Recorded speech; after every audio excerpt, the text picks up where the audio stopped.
Halo anak-anakku sekalian, di kesempatan kali ini kita akan melanjutkan pembelajaran kita tentang sistem reproduksi pada manusia dan siapkan diri kalian, siapkan alat tulis menulis kalian untuk kita belajar bersama-sama. Dan sebelum kita belajar, kita akan dahulunya dengan doa dan mari kita berdoa sesuai dengan agama dan keyakinan kita masing-masing. Berdoa dimulai.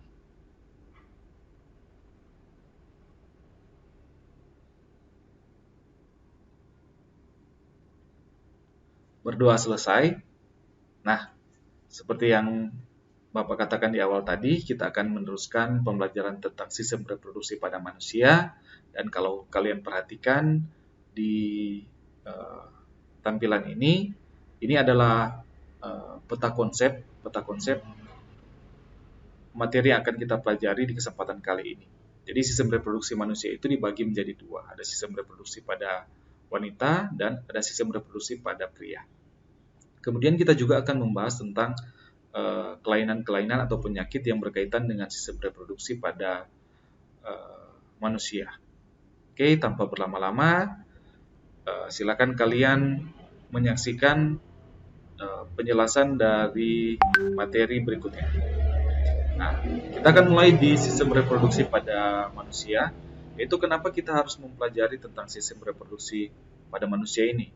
Kalau pada dasarnya kita sudah mengetahui bahwa sistem reproduksi pada pria itu berbeda dengan sistem reproduksi pada wanita. Kemudian sebenarnya apa fungsi dari alat kelamin jantan pada pria dan alat kelamin betina pada wanita. Oke, kemudian nanti kita akan mempelajari bagaimana proses terbentuknya janin, mulai dari bagaimana sperma dan ovum bertemu, kemudian membentuk embrio sampai menjadi sebuah janin. Dan yang terakhir yaitu tujuan pembelajaran kita, kalian akan mempelajari bagaimana kita menjaga kesehatan dari sistem reproduksi kita, sistem reproduksi manusia. Oke, kita akan mulai. Untuk pertama, pada dasarnya setiap organisme itu ingin mempertahankan jenisnya.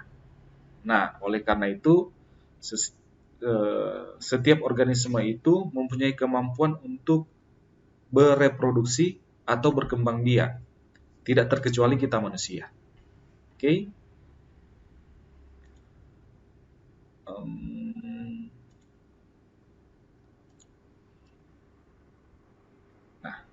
Nah, sistem reproduksi pada pria itu berfungsi sebenarnya untuk menghasilkan yang namanya sel kelamin jantan yang sering kita sebut dengan sperma. Kemudian sistem reproduksi pada pria ini terdiri atas kelenjar-kelenjar dan saluran-saluran untuk mengeluarkan sperma. Nah, ini Bapak berikan organ-organ yang menyusun sistem reproduksi pada pria beserta dengan fungsi-fungsinya, di mana ada testis yang berfungsi untuk menghasilkan sel sperma dan hormon reproduksi, kemudian ada skrotum, yaitu kantong yang di dalamnya terdapat testis dan berfungsi untuk mengatur suhu yang cocok bagi kehidupan di sperma. Kemudian ada tubulus seminiferus, di mana berfungsi sebagai saluran yang terdapat di testis sebagai tempat pembentukan dari sperma ini. Kemudian ada sel interstisial yang merupakan sel yang berfungsi untuk menghasilkan hormon kelamin pria. Ada sel Sertoli, di mana sel yang terdapat di testis dan berfungsi untuk menyediakan makanan bagi sperma. Kemudian ada penis, itu alat kopulasi. Kemudian ada vasa deferentia, yaitu berfungsi untuk menyalurkan sperma ke kantong sperma.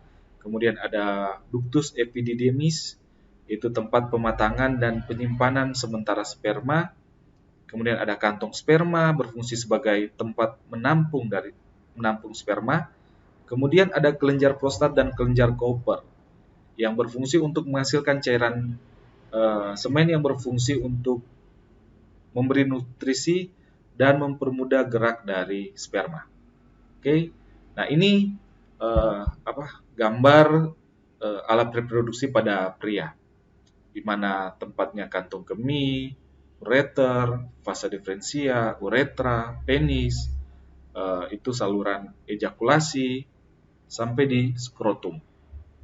Oke, kalian bisa memperhatikan ini. Kemudian kita lanjut di sistem reproduksi pada wanita. Nah, pada wanita ini terdapat sepasang ovarium yang berfungsi untuk menghasilkan sel telur atau yang kita namakan sebagai ovum.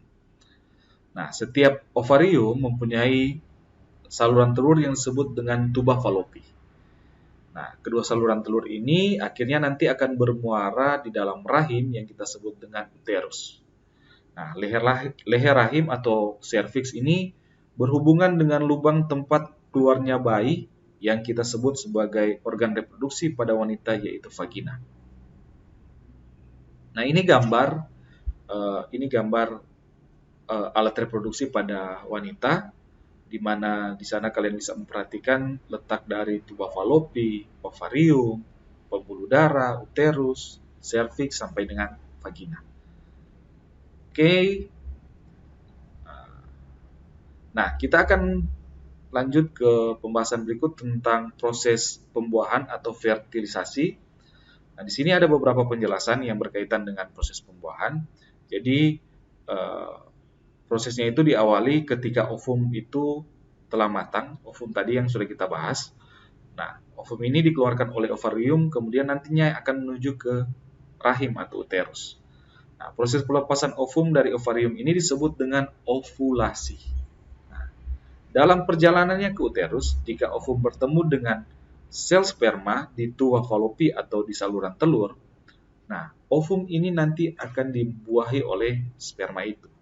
Nah, proses pembuahan ovum oleh sperma ini, itulah yang kita sebut dengan proses pembuahan atau fertilisasi. Nah, ketika proses pembuahan berlangsung, hanya kepala sperma yang masuk ke dalam ovum. Nah, inti sperma nantinya akan bergabung dengan inti ovum. Kemudian nanti hanya ada satu sperma yang masuk ke dalam ovum nantinya. Jadi sel sperma yang lain itu tidak dapat menembus membran ovum. Hanya ada satu sperma ya. Nah, ini mungkin gambar dari penjelasan tadi, bagaimana hanya ada nanti satu sel sperma yang masuk ke dalam ovum. Oke. Nah, dalam tahap fertilisasi nanti, bagaimana sel sperma itu masuk ke dalam ovum, bertemu dengan ovum, nanti akan terjadi yang namanya proses pembuahan ovum oleh sperma yang disebut dengan zigot. Jadi itu hasil pembuahan ovum oleh sel sperma. Nah, kemudian zigot ini terus bergerak dari saluran telur yang tadi, kemudian menuju ke yang namanya uterus. Nah, selama pergerakannya menuju uterus ini, kemudian zigot ini membelah terus-menerus secara mitosis, kemudian membentuk kumpulan sel yang disebut dengan embrio. Nah, perubahan zigot menjadi embrio ini dan pergerakannya menuju uterus membutuhkan waktu sekitar 5 hari. Jadi pada hari kelima nanti, embrio ini telah sampai di uterus atau sampai di rahim. Nah, kemudian nanti pada hari ketujuh, embrio ini akan menempel pada dinding rahim atau dinding uterus. Nah, gambarnya bisa seperti ini, penjelasan tadi. Jadi perkembangan mulai dari ovulasi bagaimana sel sperma bertemu dengan ovum atau sel telur, kemudian ada proses fertilisasi, kemudian proses perkembangan dari yang namanya zigot, kemudian menjadi embrio, kemudian nanti embrio ini menempel pada dinding uterus. Nah, nanti setelah hari ke-12, terbentuklah 3 lapisan. Ada lapisan luar atau ektodermis, ada lapisan dalam endodermis, kemudian ada lapisan tengah yang disebut dengan mesodermis.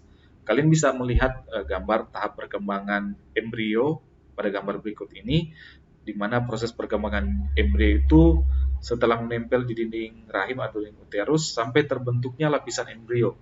Itu ada di hari yang ke-7, Ini kalian bisa lihat di hari ke-7, hari ke-9 sampai di hari ke-16. Di mana hari ke-16 ini sudah terbentuk lapisan-lapisan. Ada ektodermis, mesodermis, dan endodermis. Oke.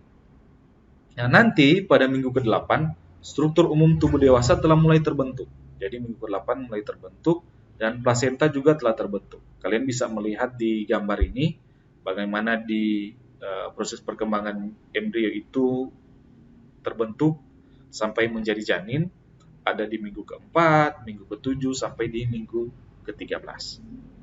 Oke, kalau kalian perhatikan di penjelasan ini, di minggu ke-13 itu, di mana itu janin sudah terbentuk, kemudian plasentanya sudah ada juga. Nah, kalian dapat memperhatikan di sini, di gambar. Oke, nah nanti kalian akan mempelajari bagaimana tahap perkembangan, pertumbuhan dan perkembangan manusia mulai dari dia bayi sampai dengan jadi tua. Oke, mungkin penjelasan singkat untuk kesempatan kali ini sampai seperti ini, sampai di sini dulu. Nanti kalian akan kalian akan mempelajari tentang sistem reproduksi pada manusia ini lebih lengkapnya di Google Classroom. Karena di Google Classroom itu ada video pembelajarannya, kemudian ada materinya, materi yang sudah Bapak share di Google Classroom, kemudian ada tugas. Ada tugas yang kalian harus buat di Google Classroom yang berkaitan dengan materi yang sedang kita pelajari sekarang tentang sistem reproduksi manusia. Oke, demikian SPEN News di saat ini. Semoga penjelasan materi dari Bapak ini dapat kalian pahami. Dan jangan lupa sekali lagi tetap mematuhi protokol kesehatan yang ada karena virus corona saat ini semakin merajalela, jadi selalu mengedepankan protokol kesehatan dalam kehidupan kalian. Oke, demikian SPEN News di kesempatan kali ini. Sampai berjumpa di SPEN News di pelajaran berikutnya. Salam sehat.